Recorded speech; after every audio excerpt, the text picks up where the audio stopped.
আসসালামু আলাইকুম রহমতুল্লাহ। কোন কোন মহিলাকে আল্লাহ রাসূল অভিশাপ করেছেন?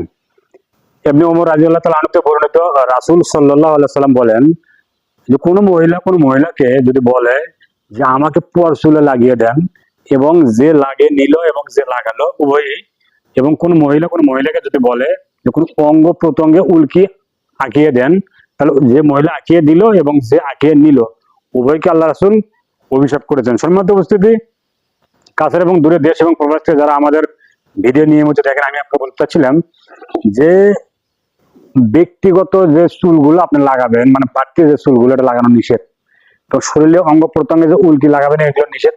এগুলো লাগাইলে আল্লাহ রাসূল আপনাকে এবং ওই মহিলাকে দুজনকে অভিশাপ করেছেন। অতএব আজকের পর থেকে, এই ভিডিও দেখার পর থেকে আমরা আজকের পর থেকে পরচুলো লাগাবো না, আর শরীরে অঙ্গ প্রত্যঙ্গে কোনো উল্কি উৎকীর্ণ করবো না, লাগাবো না।